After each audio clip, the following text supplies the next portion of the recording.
ওইদিন ফেসবুকে রিলস দেখতে দেখতে দেখি কি পাকিস্তানি এক ভিডিও আসছে, পাকিস্তানি এক মেয়ে বিরিয়ানি রান্না করতেছে। তো দেখে বিরিয়ানিটা ভালোই লাগলো, চিকেন বিরিয়ানি আমারও খুব পছন্দের। তাই পরের দিনই সেই রেসিপি অনুযায়ী, যতটুকু বুঝতে পারছি সেই রেসিপি অনুযায়ী বিরিয়ানি রান্না করে ফেলছি। আসসালামু আলাইকুম, সবার কি অবস্থা? আমি আলহামদুলিল্লাহ অনেক ভালো আছি আল্লাহর অশেষ রহমতে এবং আপনাদের দোয়াতে। ওই ভিডিও দেখে আমি কিভাবে বিরিয়ানিটা রান্না করছি, কি কি দিয়েছি সবকিছু মিলিয়ে থাকছে আজকের ভিডিওতে। প্রথমে হচ্ছে আমি একটা পাতিলে তেল দিয়ে নিছি, তেলটা খুব ভালোভাবে গরম করছি। গরম করে আমি এখানে পেঁয়াজ দিছি, পেঁয়াজটা আমি একদম বেরেস্তাও করিনি আবার কাঁচা কাঁচাও রাখিনি, একদম একটু লাল লাল ভাজা করছি। ভাজা হয়ে পেঁয়াজটা হয়ে গেছে পরে আমি এখানে মুরগি দিয়ে দিছি, তারপর স্বাদ মতো লবণ আর এলাচি দারচিনি তেজপাতা দেওয়ার পর মুরগিটা আমি খুব ভালোভাবে ভেজে নিছি। এখানে আমি ব্রয়লার মুরগি ইউজ করছি। ওই মেয়ের মুরগি দেখে মনেই হইলো যে ব্রয়লার মুরগি ইউজ করছে, মোটা তাজা মাংস বেশি। তো আমি জানি না ওই মেয়ে কি মুরগি ইউজ করছে, আমি এখানে ব্রয়লার মুরগিটা ইউজ করছি। ভাই আবার কেউ এসে বললো না ব্রয়লার মুরগি দিয়ে বিরিয়ানি খাই। হ্যাঁ, আমি ব্রয়লার মুরগি দিয়ে বিরিয়ানি খাই।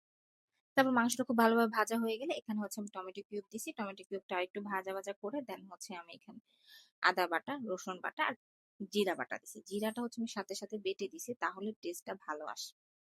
আর বিরিয়ানি রান্না করে সবসময় একটা জিনিস মাথায় রাখবেন, চিকেন বিরিয়ানি করলে আদা বাটা রসুন বাটাটা সমান পরিমাণের দেওয়া। তারপর ওই মশলাগুলো একটু কষানোর পরে আমি এখানে একটু ধনিয়া গুঁড়া, মরিচ গুঁড়া, স্বাদ মতো আর একটু লবণ দিয়ে খুব ভালোভাবে আমি মাংসটাকে কষাই নিলাম মশলাটা। আর এই বিরিয়ানিটা রান্নার সময় কন্টিনিউয়াস নাড়তে হবে, না হলে নিচে লেগে যাবে। তারপরে আমি এখানে গাজর কুচি দিছি আর একটু বিরিয়ানি মশলা দিছি। ওই মেয়ে দিছি কিনা জানি না, বাট আমি একটু দিছি। তারপরে খুব ভালোভাবে মাংসের সাথে মশলাটা খুব ভালোভাবে কষায় নিলাম। কষানোর পরে আমি এখানে টক দই দিছি 2 চামচ। টক দইটা বেশি দেওয়া যাবে না, কারণ বেশি দিলে টেস্ট একটু অন্যরকম আসবে। এই বিরিয়ানিটা অল্প একটু টক দই দিতে হবে। মেয়েটা হিন্দিতে এটা বলছে, তাই আমিও বাংলাতে এটা বলছি। তারপর আবার খুব ভালোভাবে মশলাটা কষাইতে হবে এবং কন্টিনিউয়াস কিন্তু এটা নাড়ার উপর রাখতে হবে, কারণ এটাতে পানি নেই তেমন, শুধু মশলা তো, এটা লেগে যেতে পারে। তো কন্টিনিউয়াস নাড়তে হবে।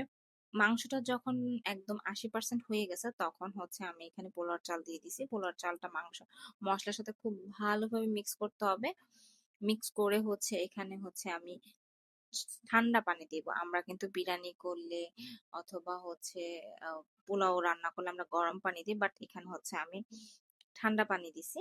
এখানে আমি 7 পট পোলার চাল নিছি, আমি পানি দিছি 15 পট, সরি কাপ। আপনারা তো আবার কাপ বলেন, আমি পট বলি।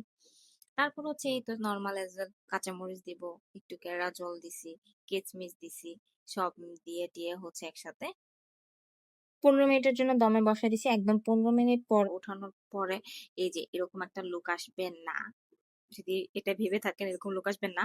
মাঝখান দিয়ে আমি একটা নাড়া দিছি একবার, তারপর নাড়া দিয়ে আবার দমে দিয়ে দিয়েছিলাম 15 মিনিট। মানে টোটাল এটা আমি 30 মিনিটে রাখবো।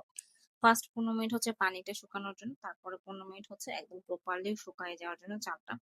তো সব মিলে আমার বিরিয়ানি হয়ে গেছে। ওই দিন বিরিয়ানির টেস্টটা আসলে অনেক ভালো হয়েছে। আমি এভাবে কেন বলতেছি, কারণ পাকিস্তানি স্টাইলে যে বিরিয়ানিটা রান্না করছে ঠান্ডা পানি দিয়ে, আমি সবসময় গরম পানি দিয়ে রান্না করি। তো পানিরও একটা ডিফারেন্স আছে। সব মিলিয়ে আমার কাছে বিরিয়ানিটা অনেক মজা লাগছে। আপনারাও বাসায় চাইলে কিন্তু একবার ট্রাই করে দেখতে পারেন। আর যদি ট্রাই করে থাকেন কেমন হয়েছে অবশ্যই কমেন্টে জানাবেন।